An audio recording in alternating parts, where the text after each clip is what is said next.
ಗುರುಗಳ ಬಗ್ಗೆ ಹೇಳಬೇಕಾದ್ರೆ ಯಾವ ಯೋಗ್ಯತೆ ಬೇಕೋ ಆ ಯೋಗ್ಯತೆಯ ಕೋಟಿಯ ಒಂದು ಪಾಲು ಯೋಗ್ಯತೆಯೂ ನಿನಗಿಲ್ಲ ಮಾತಾಡ್ಲಿಕ್ಕೆ ಅವ್ರ ಬಗ್ಗೆ. ಅವ್ರು ಎಂಥ ಮಹಾತ್ಮರು ಅಂತ ಹೇಳ್ತಾನೆ ಕೇಳು. ನೀನು ಕೃಷ್ಣ ಮಂದಿರದೊಳಗೋ ವಿಠಲ ಮಂದಿರದೊಳಗೋ ಕೂತ್ಕೊಂಡ್ರೆ ನಿನ್ನ ಮುಂದೆ 16ರ ಷೋಡಶಿ ಅಷ್ಟಾದಶಿ ಏರು ಯೌವನದ ಚೆಲುವೆ ನಿನ್ನ ಮುಂದೆ ಕುಣಿತಾ ಇರ್ತಾಳೆ ಮನಸ್ಸಿನಲ್ಲಿ. ಅವರು ಆಸ್ಪತ್ರೆಯಲ್ಲಿದ್ದರೂ ಕೂಡ ಅವರ ಮನಸ್ಸಿನೊಳಗೆ ಕೃಷ್ಣ ಯಾವಾಗಲೂ ಕೂಡ ಕುಣಿತಾ ಇರ್ತಾನೆ. ನೀನು ದೇವರ ಮಂದಿರದ ಒಳಗೆ ಕೂತ್ಕೊಂಡಿದ್ದರೂ ಕೂಡ ನಿನಗೆ ಯುವತಿ ನಿನ್ನ ಮನಸ್ಸಿನಲ್ಲಿ ಇರ್ತಾಳೆ. ನಿನ್ನ ಯೋಗ್ಯತೆ ಏನೋ ಅವರ ಯೋಗ್ಯತೆ ಏನೋ ಅವ್ರ ಬಗ್ಗೆ ಮಾತಾಡಿದ್ದೀನಿ. ಏನು ಯೋಗ್ಯತೆ ಇದೆ ಮಾತಾಡಬೇಡ ತೆಪ್ಪು. ನನ್ನನ್ನು ಇಲ್ಲಿಗೆ ಬರುವುದಕ್ಕೆ ಕಷ್ಟ ಇತ್ತು, ಪರಿಸ್ಥಿತಿ ಗಂಭೀರವಾಗಿ ಹೋಗಿತ್ತು. ಇನ್ನೊಂದು ವಾರದಲ್ಲಿ ಪೂರ್ಣಪ್ರಜ್ಞಾ ವಿದ್ಯಾಪೀಠದಲ್ಲಿ ದೊಡ್ಡ ಮಟ್ಟಿನ ಸಭೆ ನಡೆದು ಇದರ ಖಂಡನ ಸಭೆಯನ್ನೆಲ್ಲ ಆಯೋಜನೆ ಮಾಡ್ತಾ ಇದ್ದಾರೆ. ಅನೇಕ ಶಿಷ್ಯ ವರ್ಗ, ಅನೇಕ ರಾಜಕಾರಣಿಗಳೆಲ್ಲ ಸೇರಿಕೊಂಡು ನಡೆಸತಕ್ಕಂತಹ ವಿಧಾನಗಳೆಲ್ಲ ಏನೇನೋ ನಡೀತಾ ಇದ್ದಾವೆ. ಇವೆಲ್ಲಕ್ಕೂ ಇತಿಶ್ರೀ. ಇದೊಂದು ದ್ವೇಷ ಅಸೂಯೆಗಳ ಹೇಳಿಕೆ ಅತ್ಯಂತ ಖಂಡನೀಯ. ಯಾವ ಸಮುದಾಯದವರು ಹೇಳೋದಿಲ್ಲ, ಯಾವ ಸಾಮಾನ್ಯ ಪ್ರಜೆಗಳು ಹೇಳೋದಿಲ್ಲ. ಅಂಥ ಒಂದು ಅತ್ಯಂತ ಖಂಡನೀಯವಾದ ಒಂದು ಈರ್ಷೆ ದ್ವೇಷಗಳಿಂದ ಕೂಡಿದ ಹೇಳಿಕೆಯನ್ನ ಯಾರು ನೀಡಿದ್ರು ಅಪರಾಧ. ಅವರ ಶಿಷ್ಯರಾದ ನಮಗೆಲ್ಲ ಅತ್ಯಂತ ದುಃಖದ ಸಂಗತಿಯಾಗಿದೆ. ಖಂಡಿತ ಈ ಮಾತನ್ನ ವಾಪಸ್ ತೆಗೆದುಕೊಳ್ಬೇಕು. ಅವರು ಕ್ಷಮೆಯಾಚನೆ ಮಾಡಬೇಕು. ಅವರಿಗೆ ಪೂಜ್ಯ ಗುರುಗಳಾಗಿದ್ದಾರೆ. ಅಂತಹ ಗುರುಗಳಿಗೆ ಅವರು ಅಪಚಾರದ ಮಾತುಗಳನ್ನಾಡಿದ್ದಾರೆ. ವಿಶ್ವಪ್ರಸನ್ನ ತೀರ್ಥಾಚರಣೆ ಮಾಡಬೇಕು. ಅವರಿಗೆ ಪೂಜ್ಯ ಗುರುಗಳಾಗಿದ್ದಾರೆ. ಅಂತಹ ಗುರುಗಳಿಗೆ ಅವರು ಅಪಚಾರದ ಮಾತುಗಳನ್ನಾಡಿದ್ದಾರೆ. ವಿಶ್ವಪ್ರಸನ್ನ ತೀರ್ಥರಿಗೂ ಅಪಚಾರದ ಮಾತುಗಳನ್ನ ಮಧ್ಯದಲ್ಲಿ ಆಡಿದ್ದಾರೆ. ಅದರ ಜೊತೆಗೆ ಅವರ ಮಾತನ್ನ ಅನುಮೋದನೆ ಮಾಡಿದ ಕುತ್ತಿಗೆ ಶ್ರೀಪಾದರು ಇದಕ್ಕೆ ಸ್ಪಷ್ಟನೆಯನ್ನು ನೀಡಬೇಕು. ಇದೇನೆಂದರೆ ತುಂಬಾ ಒಂದು ಮೌನ ಮಂತ್ರದ ಮೂಲಕ ಪ್ರತಿಭಟನೆಯನ್ನು ಅಲ್ಲಲ್ಲಿ ನಾವು ಮಾಡುವಂತಹ ಸಂಕಲ್ಪವನ್ನು ಮಾಡಬೇಕಾಗಿದೆ.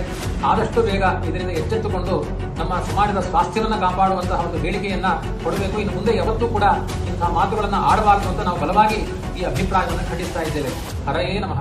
ಏನು ಇವತ್ತು ಸ್ಟೇಟ್ಮೆಂಟ್ಗಳು ಹರಿದಾಡ್ತಾ ಇದ್ದಾವೆ, ನಮ್ಮ ಯೋಗ್ಯತೆ ಏನು ಅಂತ ನಾವು ತಿಳ್ಕೋಬೇಕು. ಮೊದಲು ಅವರು ಎಷ್ಟು ದೊಡ್ಡವರು ತಮ್ಮ ತಪ್ಪುಗಳನ್ನು ಒಪ್ಪಿಕೊಂಡು ಅವರು ದೊಡ್ಡವರಾಗ್ತಾರೆ. ದೊಡ್ಡವರ ಬಗ್ಗೆ ಮಾತನಾಡುವ ಯೋಗ್ಯತೆ ನಮಗೆ ಎಲ್ಲಿದೆ ಅಂತ.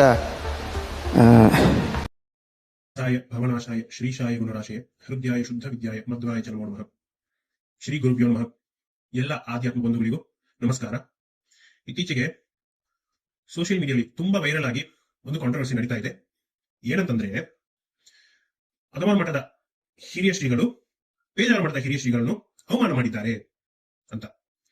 ಅವಮಾನ ಏನಂತಂದ್ರೆ, ಪೇಜಾವರ ಸ್ವಾಮಿಗಳು 5 ಪರ್ಯಾಯ ಕಂಪ್ಲೀಟ್ ಮಾಡಿಲ್ಲ. ಯಾಕಂತಂದ್ರೆ ಪರ್ಯಾಯದ ಕೊನೆಯಲ್ಲಿ ಕೆಲವು ದಿನದ ಪೂಜೆ ಲೋಪವಾಗಿದೆ. ಯಾಕಂದ್ರೆ ಅವರಿಗೆ ಆಪರೇಷನ್ ಆಯ್ತು, ಅದರಿಂದ ಕೆಲವು ದಿನದ ಪೂಜೆ ಲೋಪವಾಗಿದೆ.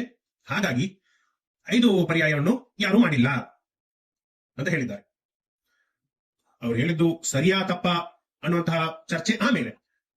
ಪ್ರತಃಸ್ಮರಣೀಯರಾದಂತಹ ಪರಮ ಪೂಜ್ಯ ಪೇಜಾವರ ಶ್ರೀಗಳು ಮಹಾಜ್ಞಾನಿ, ಮಹಾತಪಸ್ವಿ, ಮಾತೃ ಹೃದಯಿ, ಮಗುವಿನ ಮನಸ್ಸುಳ್ಳವರು, ಇದರಲ್ಲಿ ಸಂಶಯವೇ ಇಲ್ಲ.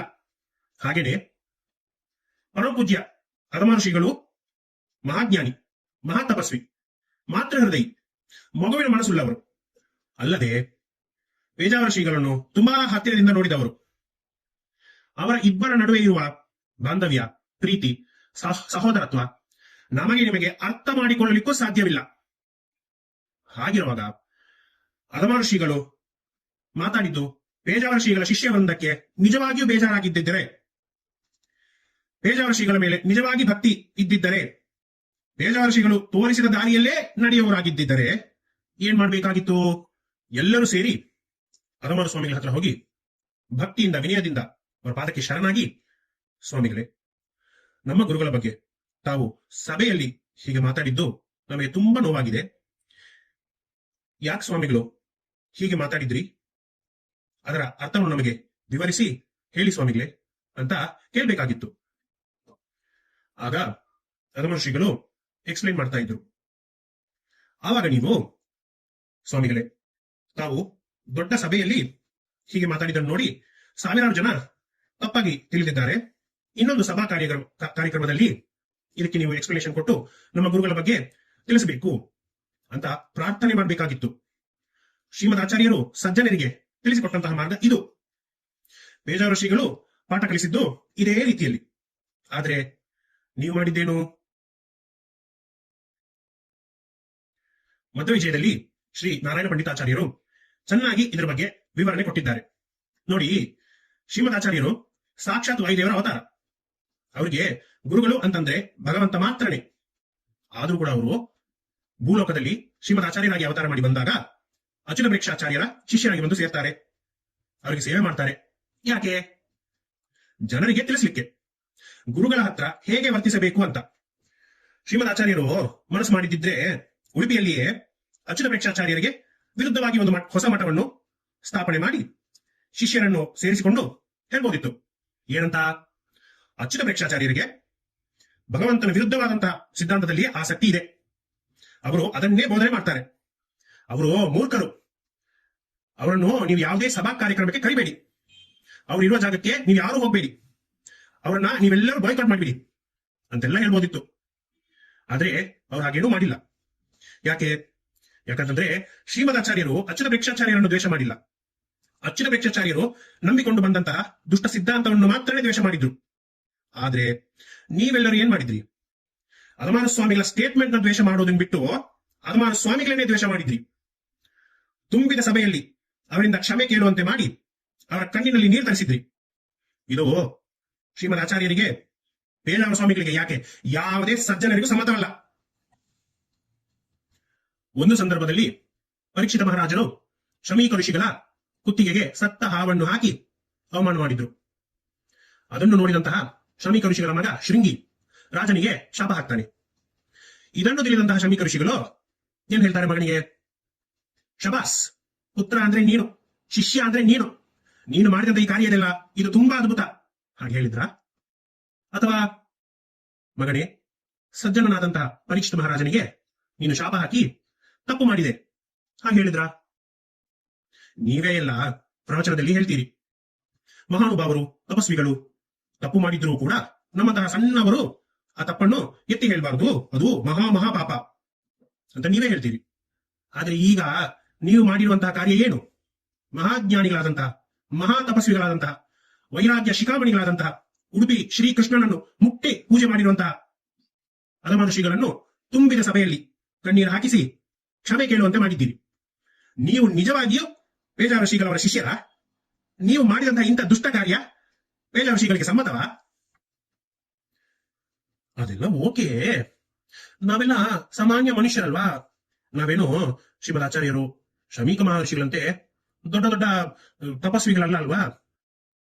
ನಮಗೆ ತುಂಬಾ ದುಃಖ ಆಯಿತು ಅಧಮಾನ ಶ್ರೀಗಳವರ ಮಾತಿನಿಂದ, ಅದಕ್ಕೆ ಅವರಿಂದ ಕ್ಷಮೆ ಕೇಳಿಸಿದ್ದು ಅನ್ನೋದಾದ್ರೆ, ಪೇಜಾವರ ಶ್ರೀಗಳು ಯಾವಾಗಲೂ ಕೂಡ ಭಾವಿ ಸಮೀರ ಶ್ರೀಮದ್ ವಾದಿರಾಜ ಗುರು ಸಾರ್ವಭೌಮರ ಸ್ಮರಣೆ ಮಾಡುವವರು. ವಾದಿರಾಜ ಗುರು ಸಾರ್ವಭೌಮರನ್ನು ಭಾವಿ ಸಮೀರರು ಎಂದು ಸಂಪೂರ್ಣವಾಗಿ ಭಕ್ತಿಯಿಂದ ನಂಬಿದವರು. ಭಾವಿ ಸಮೀರ ಶ್ರೀಮದ್ ವಾದಿರಾಜ ಗುರು ಸಾರ್ವಭೌಮರ ಅನುಗ್ರಹದಿಂದಲೇ ತಮ್ಮ 5ನೇ ಪರ್ಯಾಯ ಸಾಂಗವಾಗಿ ನಡೀತು ಎಂದು ಹೇಳಿದವರು. ನೀವು ಪೇಜಾವರ ಶ್ರೀಗಳ ಶಿಷ್ಯರು ತಾನೆ, ಗುರುಗಳ ಹಾದಿಯಲ್ಲಿ ನಡೆಯುವುದು ನಿಮ್ಮ ಕರ್ತವ್ಯ ತಾನೆ.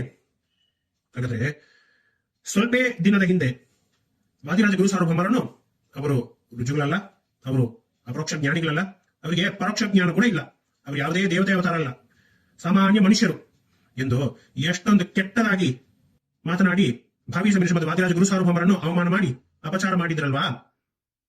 ಆವಾಗ ನೀವೆಲ್ಲ ಎಲ್ಲಿದ್ರಿ? ನಿಮ್ಮ ಗುರು ಭಕ್ತಿ ಏನಾಗಿತ್ತು? ಆಗ ಹೋರಾಟ ಮಾಡಿ ವಾದಿರಾಜ ಗುರು ಸಾರ್ವಭೌಮರ ಬಗ್ಗೆ ಇಂಥ ಅಪಚಾರ ಮಾಡಿರುವ ಅಂತ ವ್ಯಕ್ತಿಗಳನ್ನು ಬಾಯ್ಕಾಟ್ ಮಾಡಿ ಅಂತ ಹೇಳ್ಬೇಕಾಗಿತ್ತು. ಹಾಗೆ ಹೇಳಿ ನಿಮ್ಗೆ ಆವಾಗ ಧೈರ್ಯ ಇರಲಿಲ್ವಾ?